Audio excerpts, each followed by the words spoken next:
అధ్యక్ష, అందరికీ నా యొక్క ధన్యవాదాలు తెలియజేస్తున్నాను. మీ ద్వారా తోటి సహచార సభ్యులందరికీ కూడా నేను హృదయపూర్వక ధన్యవాదాలు తెలియజేస్తున్నాను.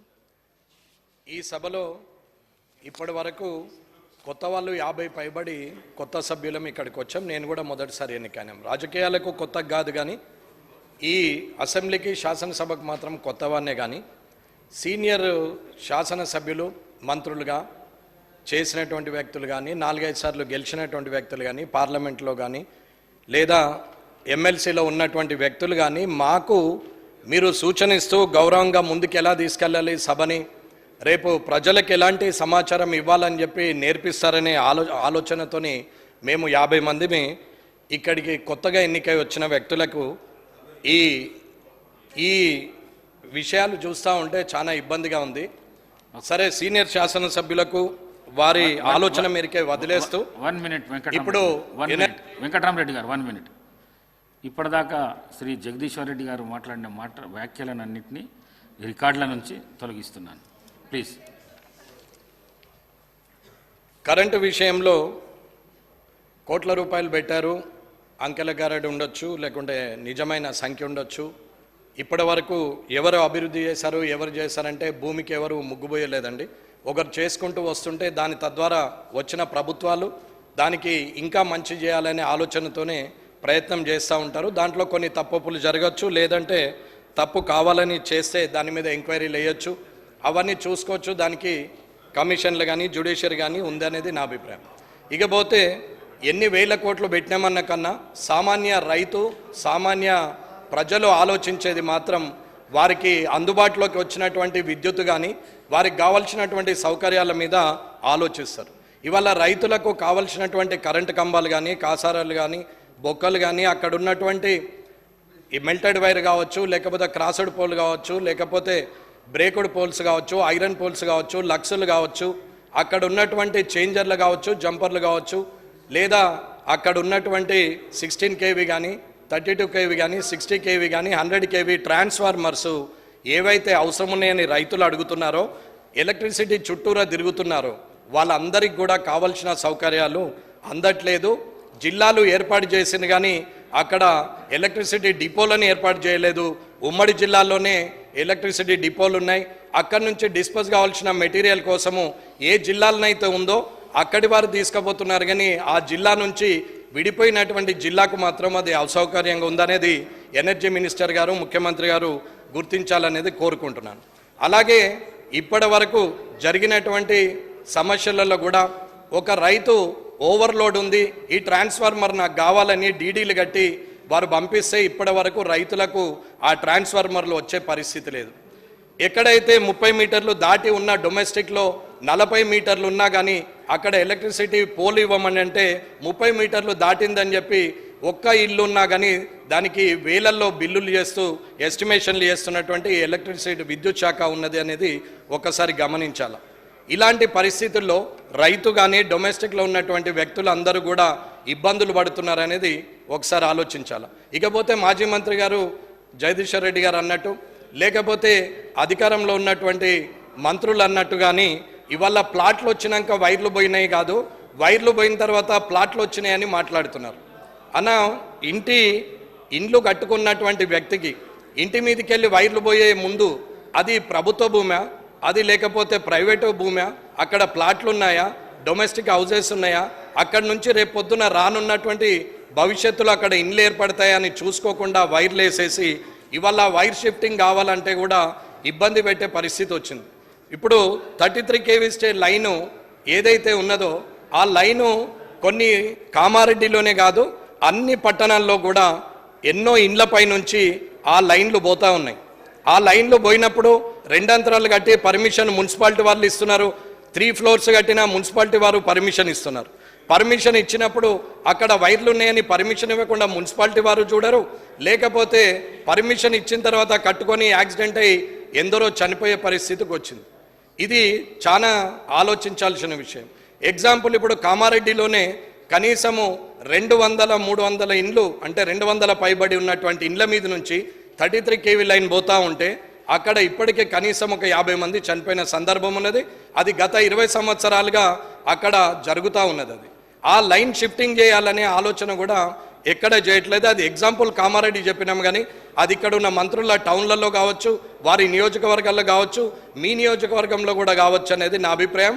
ఇది అంతటా ఉంది, అది మార్చాల్సిన అవసరం ఉన్నది.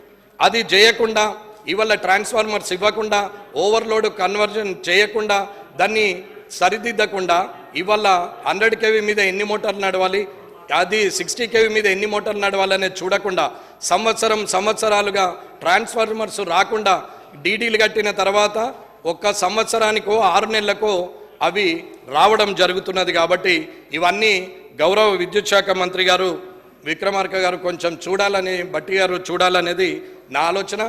పోయిన ప్రభుత్వంలో వారు చేసినంత వరకు చేయొచ్చు, కానీ ఇప్పుడు ఉన్నటువంటి సమస్యలు, ఇప్పుడైతే నేను ఏదైతే చెప్పినటువంటి సమస్యలు ఉన్నాయో అవన్నీ సరిదిద్దాలి త్వరలోనే అనేది నేను సభాముఖంగా మీ ద్వారా తెలియజేస్తున్నాం.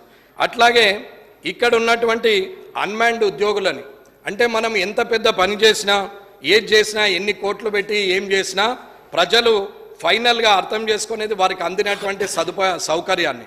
ఆ సౌకర్యానికి పనిచేసేది కింది స్థాయిలో ఉన్న ఉద్యోగస్తులు అనేది నా అభిప్రాయం. ఆ ఉద్యోగస్తుల్లో అన్మాన్డ్ ఉద్యోగులు అని చెప్పేసి వాళ్ళ పేరు పెట్టి 11,000 జీతానికి గత 15-20 సంవత్సరాలుగా పని చేపిస్తూ పోతున్నారు. వాళ్ళని ఇప్పటి వరకు గుర్తించినటువంటిది లేదు. కానీ ఇది ఎస్పీడీసీఎల్లో మాత్రం వాళ్ళని ఆర్టిజన్స్గా గుర్తించారు, కానీ ఇవాళ ఎన్పీడీసీఎల్లో మాత్రము వాళ్ళను గుర్తించలేదు. మిగిలిపోయిన ఉద్యోగులు ఉన్నారు.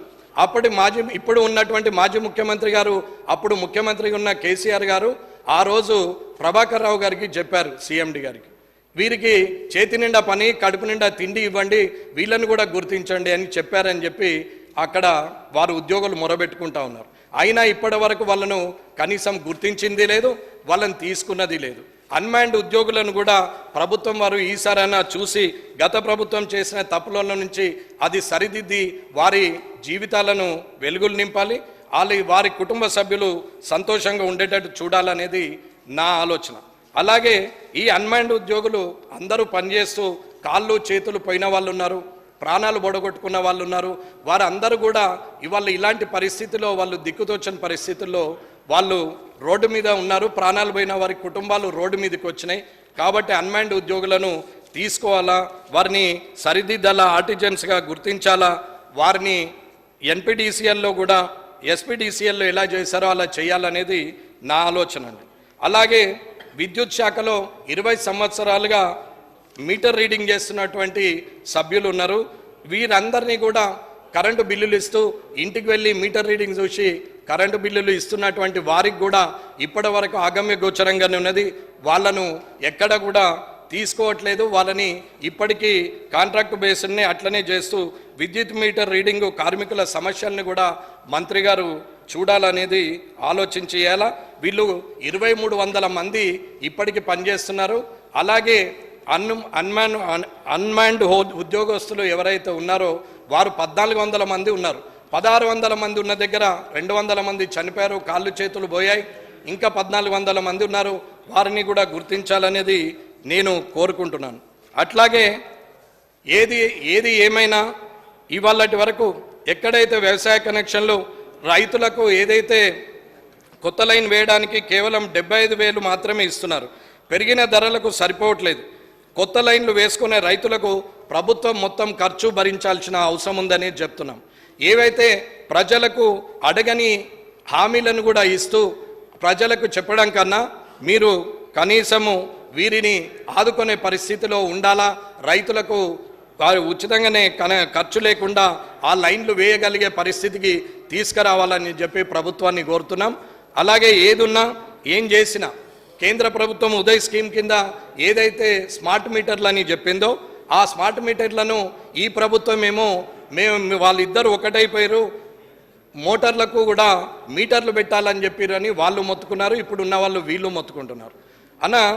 ఏది అయినా కానీ రీఛార్జ్ అనేది ప్రతి ఫోన్లో ప్రతి దగ్గర ఇంటి దగ్గర ఉంటే వస్తున్నది. ముందు పేమెంట్ చేసిన తర్వాతనే డబ్బులు కట్టిన తర్వాతనే వస్తువు మన ఇంటికి వచ్చే పరిస్థితి వచ్చింది. ఇవాళ స్మార్ట్ మీటర్లు పెట్టడం వల్ల రీఛార్జ్ చేసుకొని ప్రజలకు అవసరం ఉన్న కాడికి వాడుకుంటారు, అవసరం లేనప్పుడు వాడుకోరు అనేది ఆలోచన. ఒకవేళ రాష్ట్ర ప్రభుత్వము ఫ్రీగా ఇవ్వద్దు, వాళ్ళకి ఫ్రీగానే ఇవ్వాలి రైతులకు అని అనుకున్నప్పుడు స్మార్ట్ మీటర్లు పెట్టినా కానీ ఫ్రీగా ఇవ్వాలనుకునే ప్రభుత్వం ఉంటే ఇవ్వచ్చు, దాంట్లో తప్పు లేదు. కానీ స్మార్ట్ మీటర్లు పెట్టమన్న కేంద్ర ప్రభుత్వాన్ని రాష్ట్ర ప్రభుత్వాలు బదనాం చేస్తూ రైతులకు మీటర్లు పెట్టమన్నారు, బోర్లకు మీటర్లు పెట్టమన్నారు అని గత ప్రభుత్వము ప్రస్తుత ప్రభుత్వము చెప్తా పోతున్నారు. అది నిజం కాదు. స్మార్ట్ మీటర్లు పెట్టమన్నది ఉదయ్ స్కీమ్ కింద నిజమే. ప్రభుత్వం కానీ కేంద్ర ప్రభుత్వం కానీ ఒకవేళ ఉచితంగానే రైతులకు ఇవ్వాలని ఏ ప్రభుత్వాలు అయితే మాటిచ్చి మేనిఫెస్టోలో పెట్టుకొని ఉచిత కరెంట్ ఇస్తాం రైతులకని అన్నప్పుడు ఆ స్మార్ట్ మీటర్లు ఉన్నా కానీ ఆ స్మార్ట్ మీటర్ల మీద బిల్లు ఎంత అయితే అవుతుందో దాని బిల్లులు ఈ స్మార్ట్ రీఛార్జులు చేసుకుంటూ ప్రభుత్వం వెళ్లాల్సిన అవసరం ఉంది. ఉచితంగా ఇవ్వద్దని ఎవరు అనలేరు. మీరు ఒకవేళ ఉచితంగా ఇవ్వాలని రాష్ట్ర ప్రభుత్వాలు అనుకున్నప్పుడు ఆ బిల్లులు ఖచ్చితంగా కట్టచ్చు. కానీ స్మార్ట్ మీటర్లే వద్దు, మొత్తానికి అక్కడ ఉండాలంటే అకౌంటబిలిటీ లేకుండా డిస్కమ్లు మొత్తము ఇవాళ అప్పులలో కూరుకుపోయే పరిస్థితికి తీసుకొస్తే అది బాగుండదనేది ఆలోచన. ఇకపోతే ఎలక్ట్రిసిటీ విషయంలో ఎవరైతే ఆరోపణలు చేస్తున్నారో అవినీతి చేశారని ఇప్పటి ప్రభుత్వం అంటుంది. అవినీతి చేయలేదు, మేము నిజాయితీగా పనిచేసినామని గత ప్రభుత్వం అంటున్నప్పుడు హౌస్ కమిటీ వేయమని డిమాండ్ చేస్తున్నారు. మంత్రులు కూడా రాజీనామాలకు సిద్ధపడుతున్నారు.